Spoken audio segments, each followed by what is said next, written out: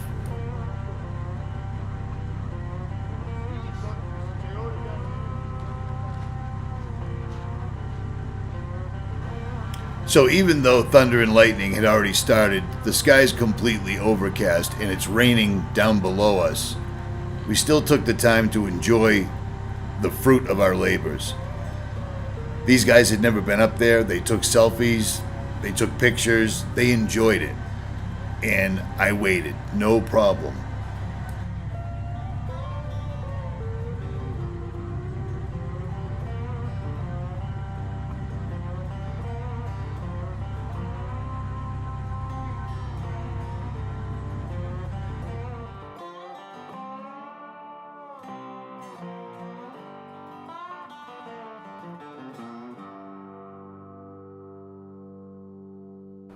But eventually the rain made its way up to where we were, and it started coming down. So it was time to get off the mountain because I had no idea how bad those climbs that we came up on were going to be once water was added to them. Wyoming, Moab, Arizona, Colorado are notorious for really good trails turning into nightmares once it rains. And we had 2 hours of driving to get back down, and it was getting close to dark. Now we've got lights, so that's not a big deal, but it's just not a great idea. The thing is we still took it easy. We relied on the vehicles. We trusted the vehicles and rolled down, because even after we were off the trail, we still have 9 miles of forest road, which ain't all that great to deal with, just to get back to civilization. So off we went.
So after what seemed like an endless ride, we made our way back down to the bottom of the shelf road. We went through the stream to clean off the suspensions, and then we headed back down another 2,000 feet to the forest road, and then finally back to civilization. These guys had a trip of a lifetime, and I'm glad I could play a part. If you enjoyed this video, make sure you hit that like, share, and subscribe. Leave a comment below, and I will try to return the favor. I am out.